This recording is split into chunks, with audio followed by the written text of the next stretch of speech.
Je m'appelle Lurline MC Grady. J'ai 78 ans, je suis retraitée, et je vis dans une petite maison blanche à la périphérie de Magnolia, une ville paisible en Géorgie où il ne se passe pas grand-chose, à part les ragots à la vente de gâteaux de l'église ou les cerfs qui grignotent mes rosiers chaque printemps. J'ai vécu dans cette maison pendant plus de 40 ans. J'y ai élevé 2 filles. J'y ai enterré mon mari il y a 5 ans. Ma vie a ralenti depuis jusqu'à ce matin. C'était la fête des mères. Un matin qui commence par le chant des oiseaux et une solitude tranquille. Je préparais un bol de flocons d'avoine quand la sonnette a retenti. Peu de gens sonnent chez moi de nos jours, sauf le facteur ou un vendeur de toiture. Mais en ouvrant la porte, je l'ai vue. Une boîte. Emballée dans du papier argenté, nouée d'un ruban rouge en satin. Pas de carte au-dessus. Aucun mot glissé sous le nain. Mais le nom sur l'étiquette d'expédition était sans équivoque. À Madame Lurline MC Grady. Et juste en dessous l'expéditeur, de la part de Silas Vonderil. Mon gendre. Maintenant, il faut que vous compreniez quelque chose. Silas n'envoie pas de cadeaux. Il n'appelle pas. Il ne m'aime pas. Depuis qu'il a épousé ma fille Dina, il a tout fait pour m'effacer de leur vie. De petits gestes, subtils. Changer les dates des fêtes sans me prévenir. Oublier mon anniversaire. Dire à Dina que je suis trop sensible quand je dis ce que je pense. Lui appelle ça des limites. Moi, j'appelle ça autrement. Alors qu'il m'envoie un cadeau? C'était étrange. Je suis restée un instant figée, le soleil réchauffant le porche, le ruban flottant dans la brise. J'aurais dû être touchée. Curieuse.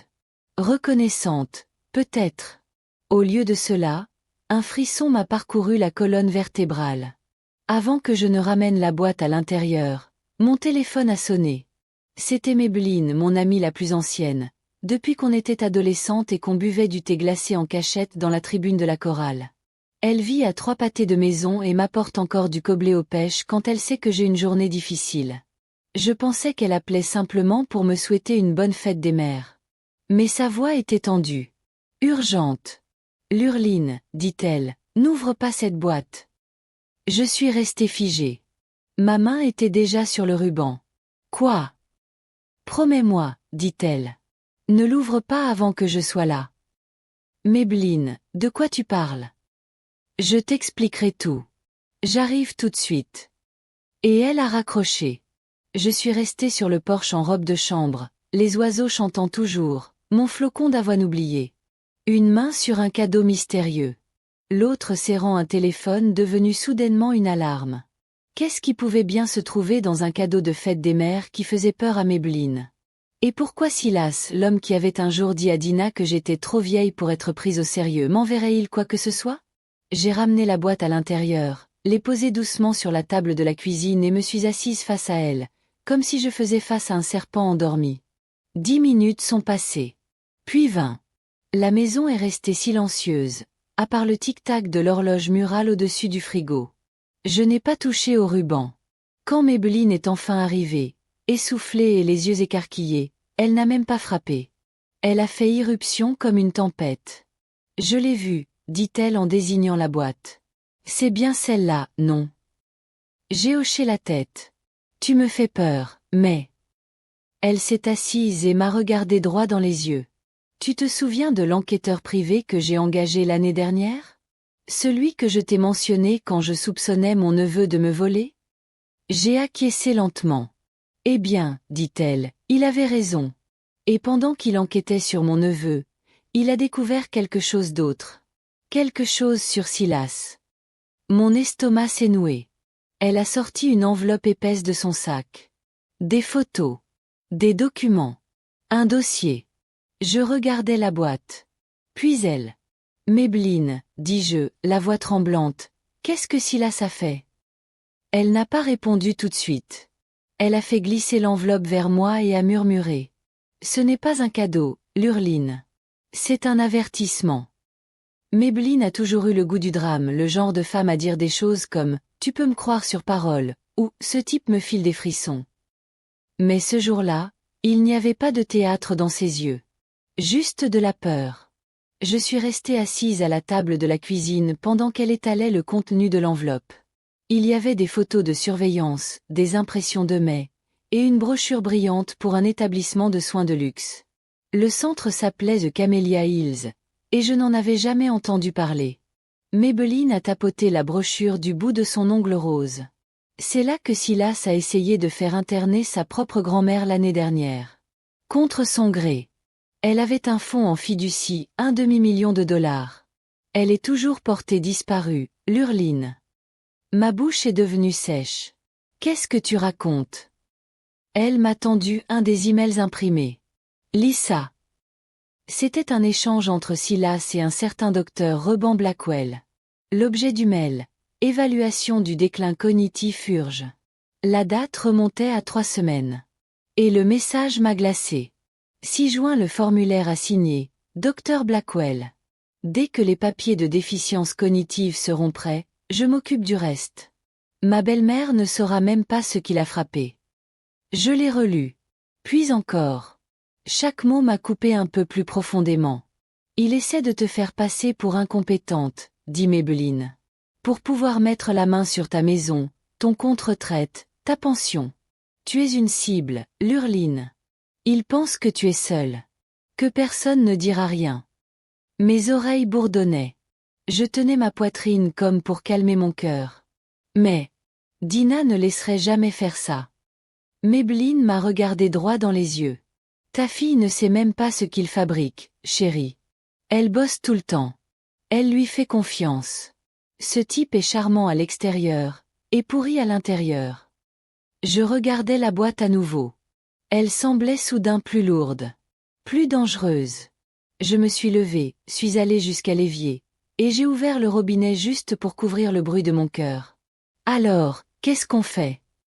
Pour commencer, on n'ouvre pas cette boîte, dit Maybelline. Si c'est louche, on la porte directement au shérif.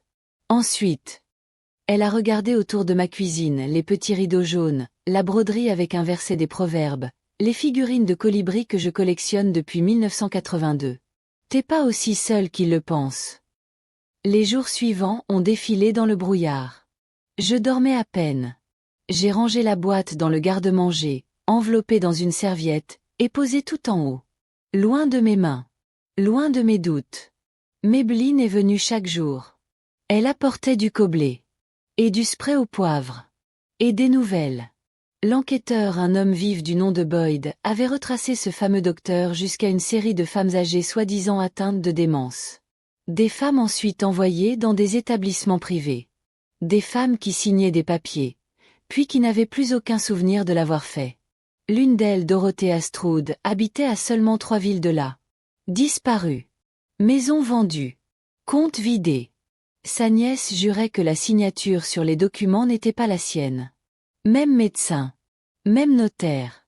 Même cabinet juridique. Et devinez quoi? Le nom de Silas figurait dans le registre des visiteurs du notaire. À la fin de la semaine, je ne mangeais plus. J'avais l'image de Dina dans la tête, ma petite fille, si douce, dormant à côté d'un homme capable de ça. Je devais lui parler. Je suis allée chez eux, un matin de samedi, sans prévenir. Silas n'était pas là. Juste Dina, en robe de chambre, buvant son café sur le porche. Maman, qu'est-ce que tu fais là? Je l'ai serrée très fort. Comme si je ne voulais plus jamais la lâcher. On s'est assis sur la balançoire du porche et je lui ai tout montré, les photos, les mails, les notes de l'enquêteur. Son visage a changé à chaque page. Confusion. Déni. Puis, un barrage qui cède. Il m'a dit que tu perdais la tête, chuchota-t-elle. Que tu laissais le gaz ouvert. Que tu devenais parano. Je voulais pas y croire mais... Ma voix a tremblé. Tu pensais que j'étais folle. Non, dit-elle rapidement. Pas maintenant. Plus maintenant. Je savais plus quoi penser. Silas est rentré une demi-heure plus tard, avec son sourire habituel. Mais ce sourire s'est figé en nous voyant toutes les deux sur le porche, et l'enveloppe dans la main de Dina. Qu'est-ce qui se passe? Demanda-t-il. Dina se leva, voix glaciale. Pourquoi tu ne nous le dis pas? Il ne répondit pas. Elle lui lança l'enveloppe aux pieds. Allez, explique. Il ouvrit la bouche. Puis la referma. Puis ricana. C'est un malentendu. Non, dis-je doucement, me levant à mon tour. C'est fini. Je suis descendu du porche, les jambes tremblantes, le cœur tambourinant. Mais le dos bien droit. En regardant Silas une dernière fois, j'ai souri. Pas parce que j'avais gagné. Parce que j'avais commencé. La boîte était toujours scellée dans mon garde-manger. Mais maintenant, je savais une chose. Ce qu'il y avait à l'intérieur n'était pas un cadeau. C'était une preuve. Et j'allais m'en servir. Le matin où j'ai ouvert la boîte, ce n'était pas par courage. C'était par colère. Pas une colère explosive. Non, une colère calme, profonde. Celle qui vous pousse à chercher la vérité, peu importe le prix. Celle qui vous donne la force de dire « Je veux savoir. Je dois savoir ». Je me suis assise à la table de la cuisine. La boîte, toujours emballée dans une serviette, était devant moi. J'avais attendu une semaine entière depuis l'avertissement de Maybelline. Une semaine de documents, de photos, de soupçons, de regards échangés avec Dina. Une semaine de silence pesant et de sommeil léger. C'était le moment. Maybelline était là, assise en face de moi, cramponnée à une tasse de camomille.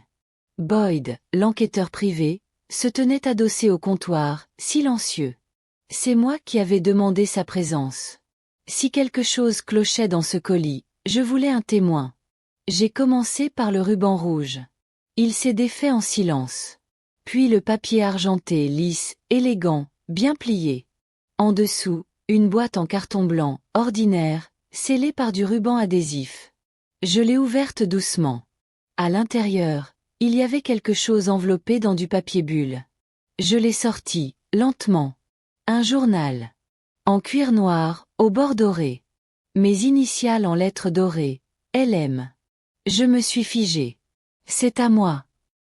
Maybelline secoua la tête. Je ne l'ai jamais vue. J'ai ouvert la première page. Et là, mon cœur s'est arrêté.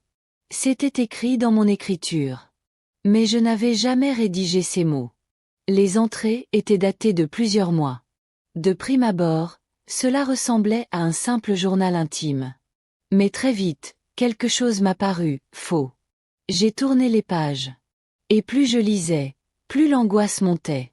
Je ne me souviens plus où j'ai garé la voiture. Il faut que j'en parle à Dina. Elle s'inquiète. J'ai laissé tomber la poêle et me suis brûlée.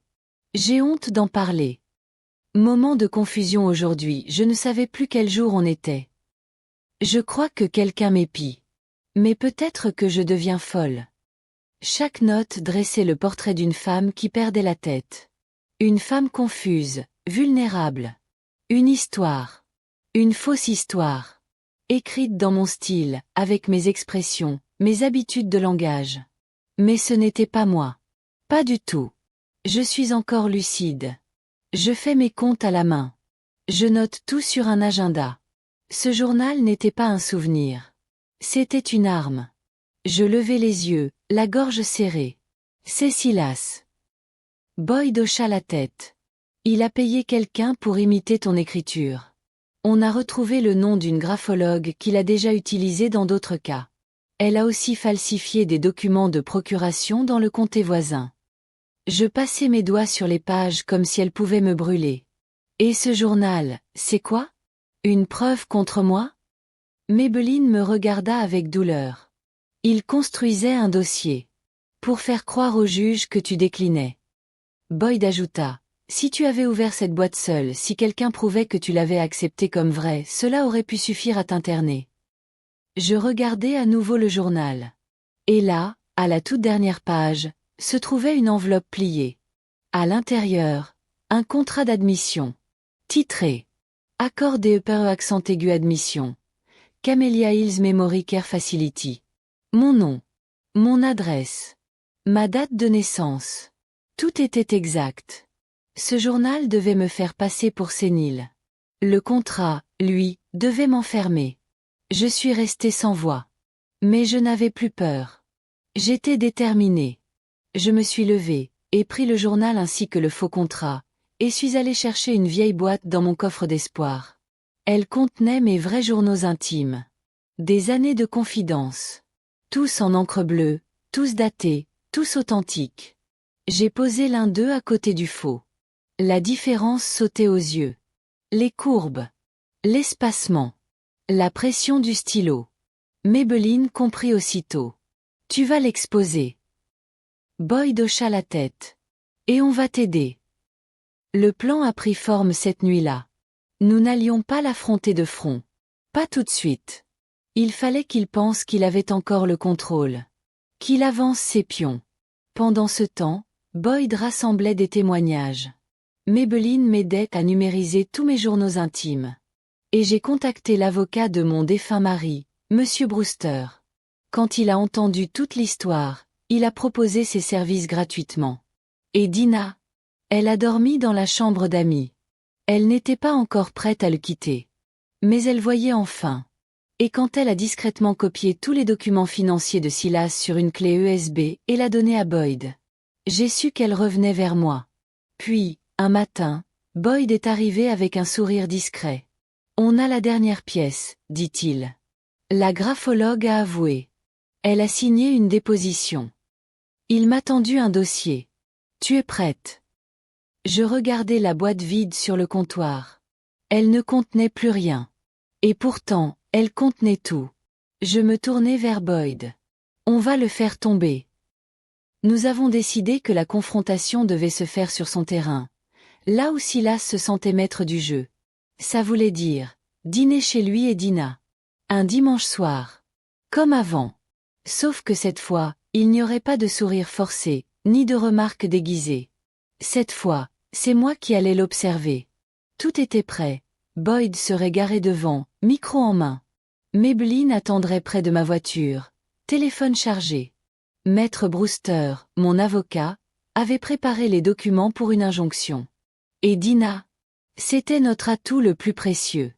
Je vais lui parler d'un placement en établissement, avait-elle dit. Il m'en parle à nouveau depuis quelques jours. Ma fille avait fait du chemin. Sa voix tremblait encore, mais il y avait une force nouvelle derrière. Elle avait lu chaque ligne du faux journal, chaque virement bancaire, chaque email. Elle savait. Il suffit qu'il parle, lui avais-je dit. C'est tout ce qu'on attend. Le dîner était soigné. Dina avait sorti sa plus belle vaisselle, un cadeau de mariage, de ma part, autrefois. Le rôti sentait bon. Les bougies brûlaient lentement. Et Silas, fidèle à lui-même, jouait les gendres modèles. Lurline, dit-il en m'embrassant la joue, tu es radieuse ce soir. Tu as réfléchi à ce qu'on a dit? Avoir un peu d'aide? Je lui ai souri. Doucement. J'y ai réfléchi. Ses yeux ont brillé un instant. Un éclair d'arrogance. Et je crois que tu as raison, ai-je répondu. Il est peut-être temps de déléguer certaines choses. Son visage s'est éclairé juste assez pour que je le voie. C'est très mature. Je veux dire, responsable. Dina a tendu le pain, silencieuse. J'ai laissé planer un silence. Je l'ai laissé croire qu'il avait gagné. Puis j'ai dit, mais avant d'aller plus loin, j'aimerais qu'on soit honnête. Il a froncé les sourcils. À propos de quoi? Du cadeau, ai-je dit. Et sa fourchette s'est arrêtée net. Dina s'est penchée. Le journal, Silas. Celui que tu as envoyé. Il a changé d'expression. Quel journal?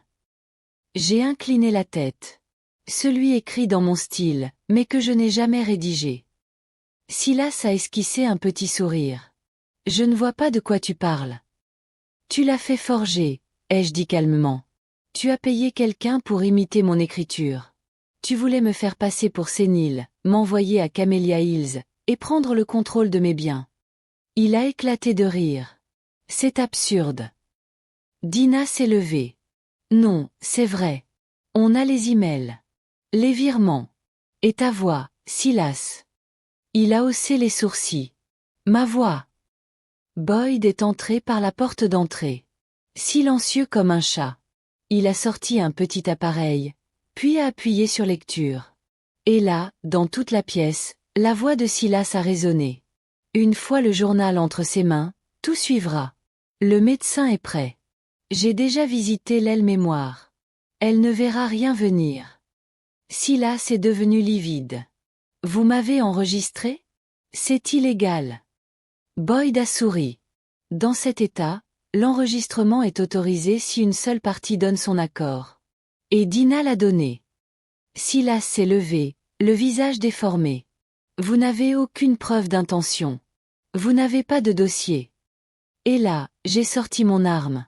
Je suis allé dans mon sac et j'ai sorti mon vrai journal, celui de 1979. Encre bleue. Mon écriture bien à moi. Et à côté, j'ai posé le faux. Voici mon écriture. Et voilà la tienne. Je l'ai fait glisser vers lui. Même sans expert, on voit la différence. Mais pour information, on a un expert. Il a regardé les pages. Et pour la première fois, il n'a pas nié. Il n'a rien dit. Puis il a murmuré. J'avais besoin d'argent. L'entreprise de Dina va mal. On est endetté. Elle refusait de m'écouter. J'ai fait ce que je pouvais. Dina a reculé comme si elle avait reçu une gifle. Tu as volé ma mère. Il m'a regardé. Cette fois, sans masque. Tu vis dans une maison à 500 000 $. Tu as ta retraite, ta pension. Et tu vis comme un fantôme. Je me suis levé. Et toi, tu vis comme un parasite. Il a rougi. Elle allait nous enterrer tous. Cette phrase. Celle-là. C'est celle qui a tout brisé. Dina s'est tournée vers lui. Sa voix était tranchante comme une lame. Sors. Silas a tenté de parler. Maintenant, dit-elle. Ou j'appelle le shérif. Il est parti sans un mot, juste ses clés et sa veste. Et moi, en regardant cette porte se refermer sur lui, j'ai senti une paix nouvelle. Quelque chose que je n'avais pas ressenti depuis des années. Boyd s'est tourné vers moi.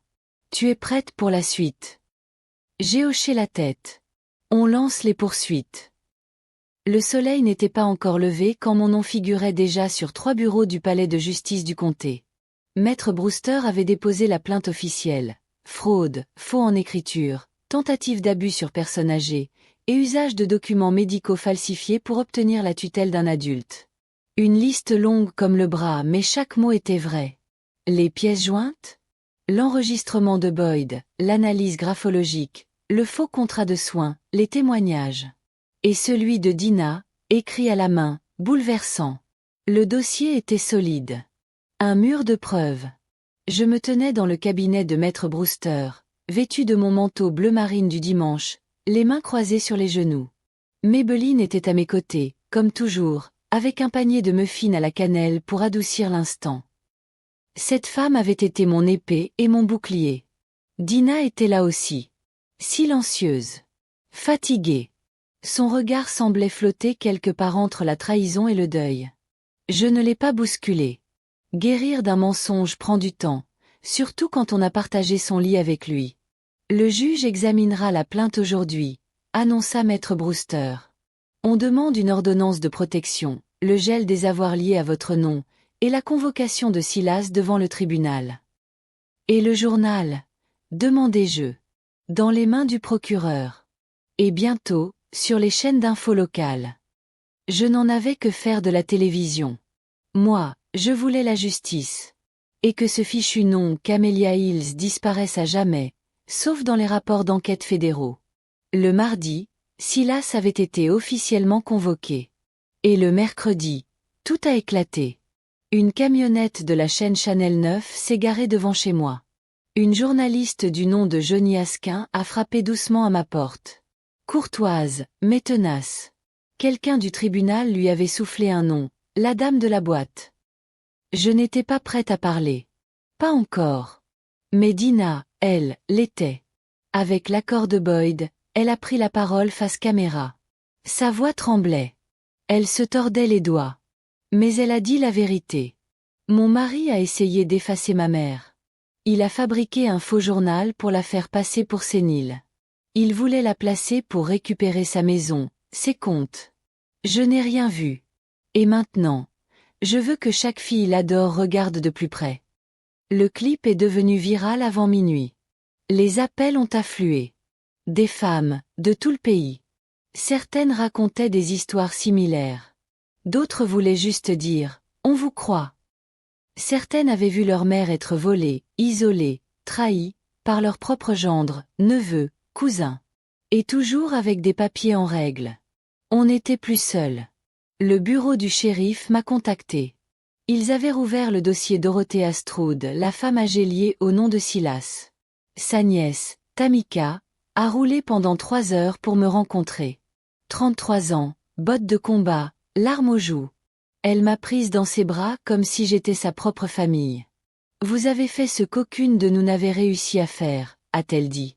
Non, ai-je répondu doucement. J'ai juste pas ouvert la boîte. Mais en réalité, je l'avais ouverte. Avec mes yeux. Mon instinct. Mon silence transformé en résistance.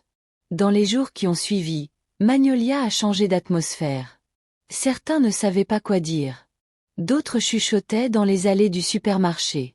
Une femme, Betsy Waller, que je n'avais pas revue depuis la parade du 4 juillet 2010, est venue avec un gobelet à la pêche et des excuses. J'ai dit à mon mari que tu exagérais. Mais tu ne l'étais pas. Et je suis désolée. J'ai pris le gobelet. Et sa main. Parce que ce combat-là n'était pas une question d'ego. C'était une histoire de vérité. Silas, lui, était silencieux. Il avait un nouvel avocat. Il niait tout. Il parlait de blagues mal interprétées. Le journal. Un projet créatif. Le contrat de placement. Une erreur administrative. L'enregistrement. Sorti de son contexte. Mais même les meilleurs menteurs s'effondrent sous le poids de la vérité. Le vendredi après-midi, Boyd m'a envoyé un message. Le FBI m'a contacté. Ils enquêtent sur Silas pour une fraude plus vaste. Plusieurs victimes. Plusieurs documents médicaux falsifiés. C'est du sérieux. Ce soir-là, je me suis assise seule dans ma cuisine. La boîte était loin, mais sa présence planait encore. J'ai pensé à tout ce que j'aurais pu perdre si je n'avais pas écouté cette petite voix. J'ai pensé à Dorothea. À Dina. Aux femmes silencieuses qu'on traite de folles pour mieux les effacer. Et j'ai pris une décision. Je n'allais pas seulement survivre. J'allais parler. Le centre communautaire de Magnolia n'avait jamais vu autant de monde. Habituellement, on y tenait des soirées bingo, des repas partagés, ou les réunions de tricot du jeudi. Mais ce jeudi-là, lourd, moite, collant comme le sud ses lettres, il n'y avait pas une seule chaise vide. Des couples de retraités, des infirmières, des vétérans, des jeunes femmes en jeans déchirés, même quelques journalistes avec badge autour du cou.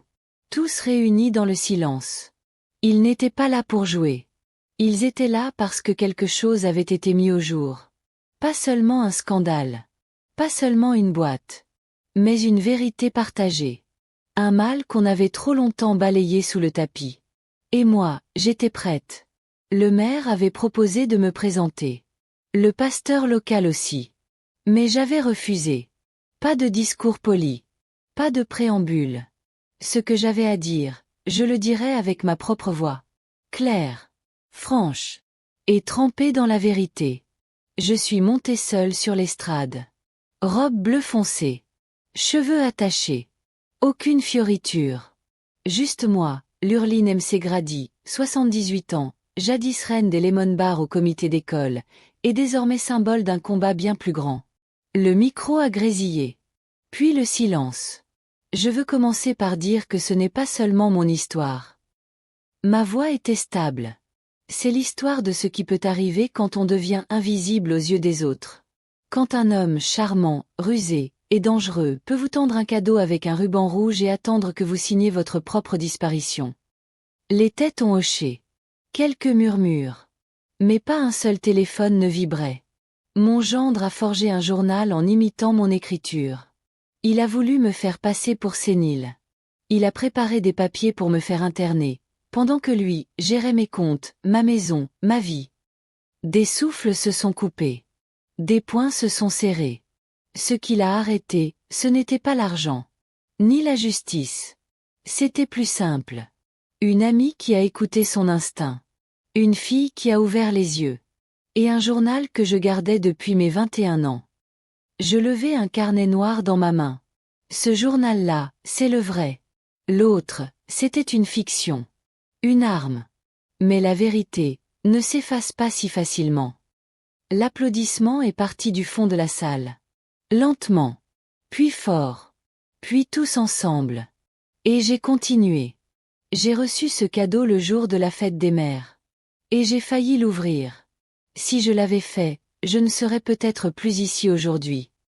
Je me suis penchée vers le micro. Ce que je veux, c'est que chaque femme ici, chaque fille, chaque grand-mère n'ignore plus jamais cette petite voix qui dit « Quelque chose cloche ». Pause. Respiration. La prochaine fois qu'on vous dit que vous êtes trop vieille, trop confuse, ou que vous devriez vous reposer, souvenez-vous de cette boîte. Et demandez « Pourquoi maintenant ? Pourquoi comme ça ?» J'ai sorti le faux journal de mon sac. Je vais le donner au bureau du shérif. Et au musée local. Pas comme une relique. Mais comme un avertissement. Voilà à quoi ressemble une manipulation bien habillée. Les larmes coulaient.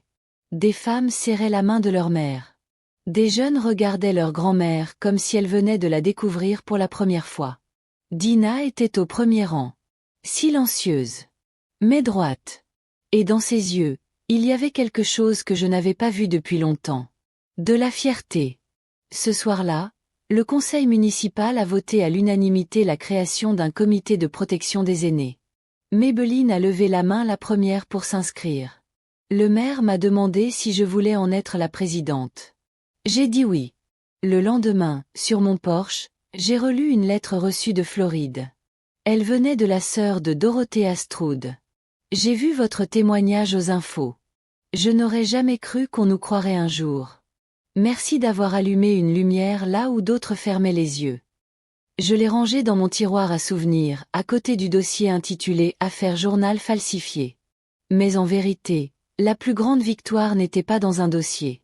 Elle vivait dans chaque femme qui franchissait maintenant les portes du centre communautaire en disant « Je crois que ma mère a signé quelque chose qu'elle n'aurait pas dû ». Elle vivait dans chaque regard de petite fille qui disait « Je vais t'écouter ». Elle vivait en moi, dans cette part de moi que Silas n'a jamais pu atteindre. Et puis un jour, on a de nouveau frappé à ma porte. Une jeune femme se tenait là, un petit paquet dans les mains. « C'est de la part de ma mère », dit-elle. Elle voulait vous remettre ça elle-même. Je l'ai ouvert sur le porche. À l'intérieur, un journal vide. Et un mot manuscrit. « Voici pour ton prochain chapitre. Écris-le avec la liberté qu'ils ont tenté de t'enlever. Et laisse de l'espace, pour celles qui n'ont pas encore trouvé leur voie. Tamika Stroud. » Je l'ai serré contre moi. Parce que je savais. Mon histoire avait commencé par une boîte. Et maintenant, elle se terminait par un livre à écrire. On dit que la justice est lente. Mais je ne pensais pas qu'elle résonnerait comme le cliquetis de ma canne sur le marbre glacé d'un couloir de tribunal. Le procès s'est tenu un jeudi matin de la fin août.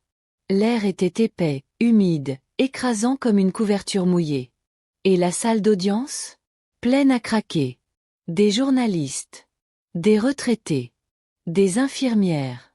Des anciens collègues de Silas. Des inconnus. Des victimes d'histoires similaires.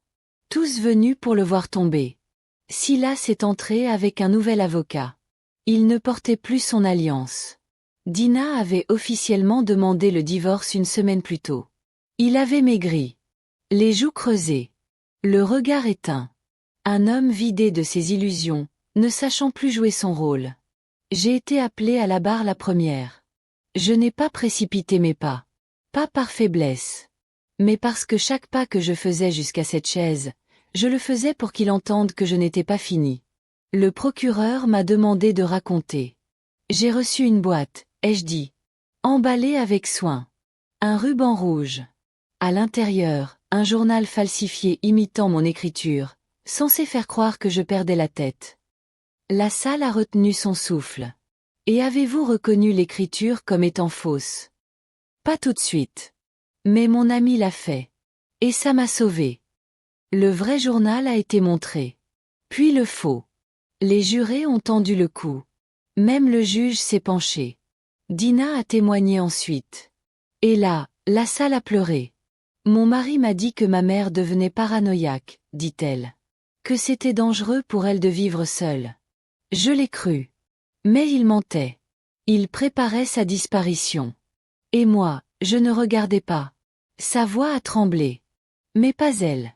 Elle était droite. Déterminée. Puis Boyd a témoigné. Puis l'analyste graphologue. Puis une employée de Camellia Hills, qui a affirmé que Silas avait posé trop de questions sur les admissions rapides. Et enfin, le témoignage que personne n'attendait. Tamika Stroud. Elle avait retrouvé des fichiers dans un ancien cloud lié à Silas, signature médicale falsifiée, compte bancaire modifié, documents de sortie d'établissement datés, 3 jours avant que sa tante Dorothea ne disparaisse. Ce n'était plus mon histoire.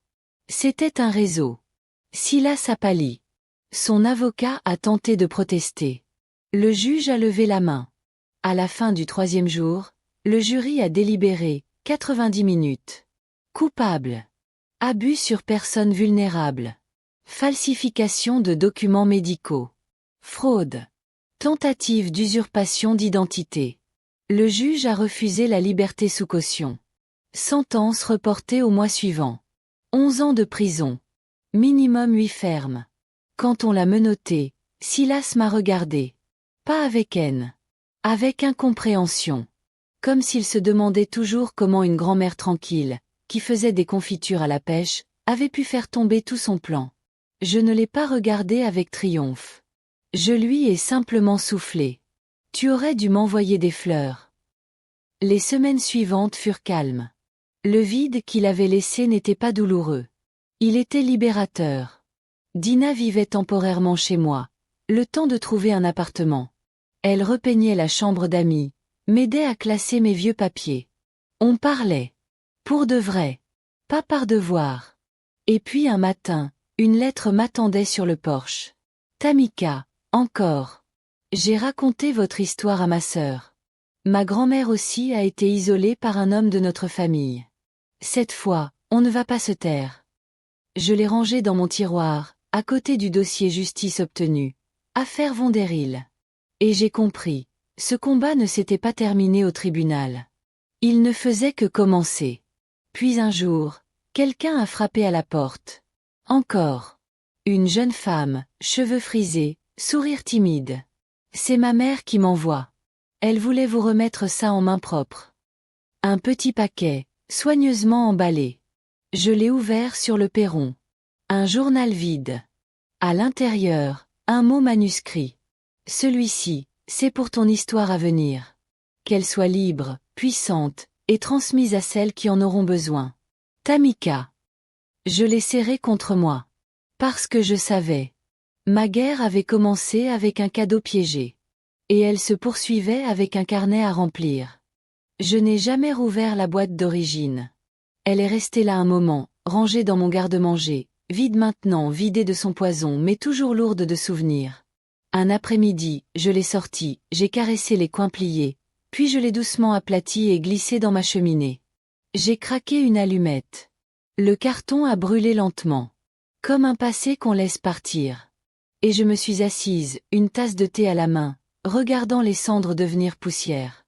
5 mois s'étaient écoulés depuis le verdict. Silas avait été condamné à 11 ans de prison fédérale, sans possibilité de libération avant 8 ans. Le tribunal lui avait ordonné des dédommagements, mais l'argent, je m'en fichais.